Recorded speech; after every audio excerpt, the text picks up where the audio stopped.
Have you ever wondered how we ended up with the currency system we have today? Well, let's travel back in time to the very roots of currency. Picture a world where money doesn't exist yet. Instead, people relied on a system known as barter. This was a direct trade of goods and services. Yes, you heard it right.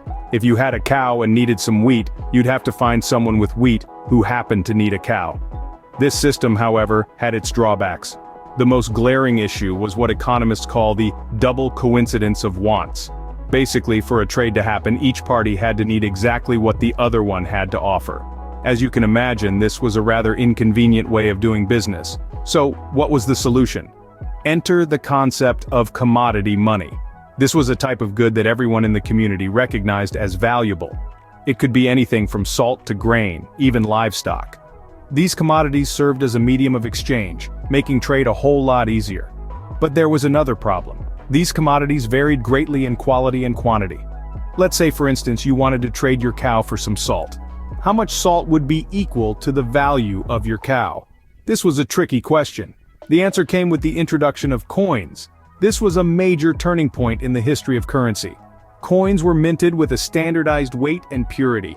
This meant that their value could be easily compared, making trade a lot more straightforward. The first coins were made of precious metals like gold and silver, which had intrinsic value. This was a far cry from the paper money we use today, which is valuable only because we believe it to be. Thus, the coin was born, revolutionizing trade and laying the foundation for the currencies we know today. From metal coins to paper bills, the evolution of currency took another significant turn. As we moved into the age of paper money, the concept of value began to transform, becoming more abstract and less tangible. Let's rewind to the Tang Dynasty, around the 7th century in China. Here, paper money made its first appearance in the form of jiaozi. This was a significant innovation, a true game changer. For the first time, something as intangible as a piece of paper could hold substantial value. This paved the way for a more efficient and streamlined method of trade. Fast forward a few centuries to the Middle Ages in Europe. The continent was introduced to the concept of paper money by explorers returning from the Far East. However, Europe was slow to adopt this revolutionary idea. It wasn't until the 17th century that paper money began to gain traction, particularly in colonial America, where metal coins were in short supply. The shift from commodity money such as gold and silver coins to representative money, where the value is represented on paper, was a significant milestone. It meant that money was no longer restricted by the weight or volume of precious metals. The value of currency was now determined by the trust and confidence people had in the government backing it. This was a stepping stone to fiat money, the system we predominantly use today, where the value of money is not based on a physical commodity, but rather the faith and credit of the economy. Paper money marked a significant shift in our understanding of value, setting the stage for the next big revolution in currency. It was a leap towards a more abstract representation of wealth, a concept that would be pushed even further with the advent of digital currencies. But that's a story for another time. With the advent of technology, currency took on a new, intangible form. As the world became increasingly interconnected, our need for convenience and speed in transactions took center stage. Enter the era of digital payments, a time that marked a significant shift in our relationship with money. We started with credit cards, a revolutionary concept that saw us move away from carrying wads of cash to a simple plastic card. This tiny piece of plastic carried our financial power, enabling us to purchase goods and services with a simple swipe. Not only did it make transactions more convenient, but it also opened up a world of possibilities for global commerce. Then came online banking, further pushing the boundaries of convenience and accessibility. No longer did we need to stand in long queues at the bank. Instead, we could manage our finances from the comfort of our homes or while on the go. We could transfer money, pay bills, and even apply for loans with just a few clicks, and it didn't stop there. The rise of smartphones brought about mobile payment apps, taking convenience to a whole new level. With these apps, our phones became our wallets. We could pay for our coffee, split a dinner bill, or send money to a friend all within seconds. But as we embraced this digital revolution, we also had to grapple with new challenges. Issues of security and privacy became paramount. How do we ensure our money is safe in this digital sphere? How do we protect our personal information from falling into the wrong hands? These questions continue to shape the evolution of digital payments.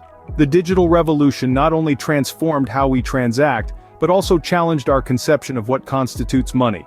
It proved that money was no longer just about physical notes and coins. It was about value, trust, and convenience. And as we shall see in the next scene, this revolution was only the beginning of a much larger shift in the world of currency. From tangible coins to invisible bits, let's delve into the world of cryptocurrencies. Imagine a form of currency that isn't controlled by any central bank, can be sent anywhere in the world almost instantly, and its transactions are secured by cutting-edge cryptography. That's essentially what a cryptocurrency is. The most famous of these is, of course, Bitcoin, the first and still the largest cryptocurrency. It was invented in 2009 by an anonymous person or group known as Satoshi Nakamoto. The idea was to create a new kind of money that uses a technology called blockchain. Think of blockchain as a public ledger containing all transaction data from anyone who uses Bitcoin. Transactions are added to blocks, or the links of code that make up the chain, and each transaction must be recorded on a block. But this isn't your average ledger. It's decentralized, meaning it exists on multiple computers at once. This decentralization ensures the security and reliability of the transactions. The implications of such a system are vast. It could potentially disrupt traditional banking and even change the way we conduct global trade. But it's not without its controversies. Critics argue that cryptocurrencies are often used for illegal activities because of their anonymity. There are also concerns about their volatility and the environmental impact of mining them, which requires a lot of energy. Despite these debates, many believe that cryptocurrencies like Bitcoin represent the future of money. They point to the increasing acceptance of digital currencies by businesses and consumers, the rise of blockchain technology in various sectors, and the potential for cryptocurrencies to provide financial services to people without access to traditional banking. Cryptocurrencies may be the next step in the evolution of currency, but only time will tell if they will become the norm. Whether they do or not, one thing is clear. The way we think about money is changing, and that's an exciting thought indeed. From barter to Bitcoin, the journey of currency evolution is a fascinating tale.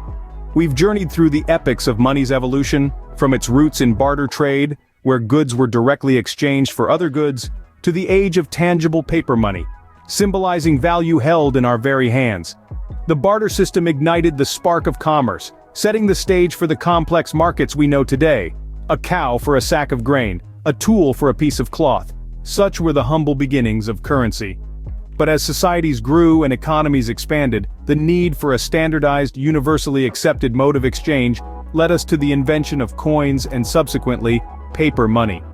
The age of paper money marked a significant shift. Value was now held in our hands, printed on paper and minted in coins.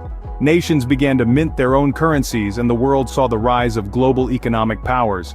The concept of wealth, value, and prosperity was no longer linked solely to physical assets, but to these little pieces of paper. Then came the digital revolution, transforming our relationship with currency yet again. Credit cards, online banking, electronic transfers, money was progressively dematerializing, becoming numbers on a screen.